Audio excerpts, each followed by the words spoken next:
नमस्कार, मैं GRS news के लिए गिरीश सिकरवार। आज का ब्लॉग मैं चुनाव आयोग पर केंद्रित रखूंगा। आप सभी लोग जानते हैं कि चुनाव आयोग ने महाराष्ट्र और झारखंड में चुनाव तिथियों का ऐलान कर दिया है। महाराष्ट्र में एक चरण, जबकि झारखंड में 2 चरणों में विधानसभा के आम चुनाव कराए जाएंगे। हालांकि झारखंड की विधानसभा 81 सदस्यीय है, जबकि महाराष्ट्र की 288 विधानसभा क्षेत्रों में एक चक्र यानी कि 20 नवंबर को मतदान होगा और झारखंड में 13 नवंबर और 20 नवंबर को मतदान होगा और चुनाव परिणामों की घोषणा यानी कि मतगणना 23 नवंबर को होगी और उसकी जानकारी भी समय से मिल जाएगी। इन तिथियों के ऐलान होते ही जिस तरह से आयोग पर आरोप चस्पा हुए, झारखंड मुक्त मोर्चा के मनोज पांडे ने आरोप लगाया कि एक दिन पूर्व ही असम के मुख्यमंत्री हेमंत बिस्वा शर्मा ने ये जानकारी दे दी थी कि कल आयोग चुनाव तिथियों का ऐलान करने वाला है। उन्होंने सवाल खड़ा किया, क्या आयोग भारतीय जनता पार्टी के सुविधा के अनुसार ही चुनाव तिथियां तय करता है? इसमें अब कोई शक शुबा की गुंजाइश नहीं रही, क्योंकि कई चुनाव में ये देखा गया है, खासकर तब से जब से नरेंद्र मोदी ने यहाँ प्रधानमंत्री की कमान 2014 से सौंपी है। अधिकांश तिथियां भारतीय जनता पार्टी के लोग बता देते हैं कि इस दिन मतदान होगा और इस दिन मतगणना होगी, और जब चुनाव आयोग घोषणा करता है तो निश्चित तौर पर वही तिथियां निकलती हैं। क्यों न संदेह किया जाए कि ये जानकारी किसी न किसी तरह सत्ताधारी दल को लीक की जाती है। अभी तक तो ये देखा गया था कि चुनाव से पूर्व प्रधानमंत्री नरेंद्र मोदी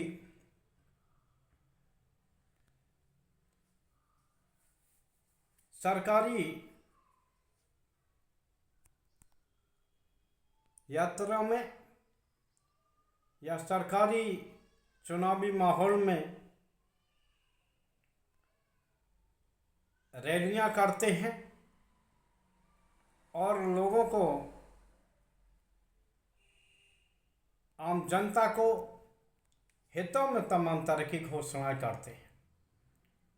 तमाम हजारों करोड़ रुपए के शिलान्यास और लोकार्पण कार्यक्रम भी किया जाता है, और इस बार भी ऐसा हुआ। झारखंड और महाराष्ट्र में दोनों जगह प्रधानमंत्री ने अपनी लोक लुभावन घोषणा, जिन्हें कि पहले वो रेवड़ी संस्कृत बताया करते थे, घोषणा की, और उस घोषणा के आधार पर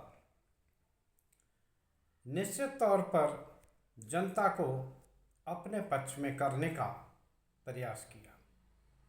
देखना यह है, खासकर हरियाणा के चुनाव के बाद, जिस प्रकार हरियाणा के चुनाव के बाद चुनाव आयोग विपक्ष के निशाने पर आया है, आज भी राजीव कुमार जो मुख्य चुनाव आयुक्त हैं उनको भी इस मामले पे सफाई देते देखा गया। जब उनसे सवाल किया गया कि आप विपक्षी दल चुनाव आयोग पर आरोप लगा रहे हैं कि उन्होंने यहाँ तक कि बैटरी पर अब सवाल खड़ा कर दिया गया, अभी तक तो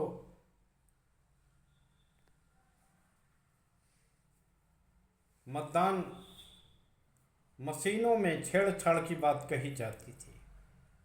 तो उन्होंने कहा कि इस बारे में मैं पहले भी बयान दे चुका हूँ कि इससे छेड़छाड़ नहीं हो सकती और निश्चित तौर पर ये मशीनें पूरी तरह से सुरक्षित हैं। लेकिन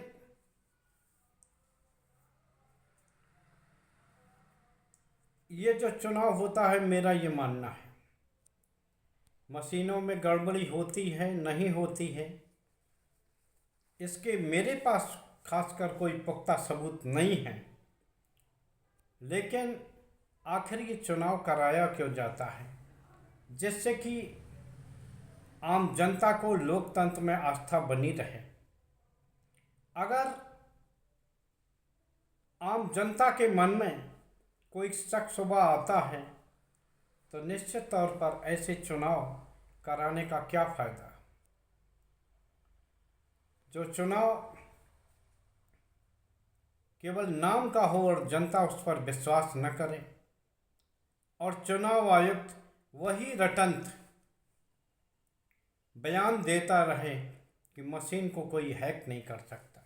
यहाँ ये एक प्रश्न है, ऐसी कौन सी मशीन है जिसे मनुष्य ने बनाया हो और उसमें गड़बड़ी न की जा सकती हो? खैर, जो आज का सवाल था वो सवाल भी उठाया गया, लेकिन राजीव कुमार ने उस पर कोई जवाब देने के बजाय इधर उधर की बातों में उलझाते रहे। हरियाणा चुनाव के बाद हालांकि आज की प्रेस कॉन्फ्रेंस में भी उन्होंने सभी दलों के मध्य लेवल प्लेइंग फील्ड की बात कही, लेकिन आप सभी लोग जानते हैं कि किस प्रकार से लेवल प्लेइंग फील्ड जब सत्ताधारी दल के नेता आचार संहिता को तोड़ते हैं तब कहीं दिखाई नहीं देती। अगर विपक्षी दल किसी तरह की बातचीत अगर कर देंगे, कोई बयान दे देंगे, तो निश्चित तौर पर उन्हें नोटिस भी जारी होगा और हो सकता है उन पर चुनाव प्रचार पर प्रतिबंध भी लग जाए। ये अलग बात है कि सत्ताधारी दल पर कभी ये प्रतिबंध लगता नहीं दिखता। खासकर आयोग ने जितनी विश्वसनीयता खोई है वह संभवतः किसी भी समय आयोग ने इतनी विश्वसनीयता नहीं खोई होगी जितनी कि इस समय चुनाव आयोग अविश्वसनीय हो गया। आखिर क्या कारण है? एक सवाल मैं पूछना चाहता हूं कि जो भारतीय जनता पार्टी मशीनों के सहारे प्रांत दर प्रांत चुनाव जीती जाती है, वो बैलेट से हुए चुनाव में क्यों नहीं जीत पाती? चाहे जिला पंचायत का चुनाव हो, नगर पंचायत का चुनाव हो, नगर पालिका का चुनाव हो या अन्य जो प्रधानों या सदस्यों के चुनाव जो बैलेट से हो रहे हैं उनके चुनाव हो। आखिर भारतीय जनता पार्टी को अपना प्रतिनिधि बनाने के लिए क्यों प्रशासनिक मदद लेनी पड़ती है और बेईमानी छल छदम के आधार पर अपना प्रतिनिधि बनाना पड़ता है? जैसा कि आपने उत्तर प्रदेश में जिला पंचायत अध्यक्ष बनाने के समय या नगर पंचायत चेयरमैन बनाने के समय आपने देखा होगा कि किस प्रकार बहुमत न होने के बावजूद कम क्षेत्र पंचायत सदस्य जीतने के बावजूद भी प्रशासनिक मदद से किस प्रकार से चुनाव जीत लिया गया, उसे भारतीय जनता पार्टी के पक्ष में कर लिया। निश्चित तौर पर चुनाव आयोग सवालों के घेरे में है, लेकिन चुनाव आयुक्त जिस तरह की तोता रटंत बातें कर रहे हैं वो आम जनता के मन में भी समझ में आ रही है। देखना ये है कि महाराष्ट्र और झारखंड की जनता इस बारे में क्या निर्णय लेती है। हालांकि ईडी और सीबीआई दोनों प्रांतों में सक्रिय हो गई है। जल संसाधन मंत्री झारखंड के मिथिलेश ठाकुर और उनके भाइयों के ऊपर ईडी की कार्रवाई हुई है। सरकारी इंजीनियरों पर कार्रवाई हुई है।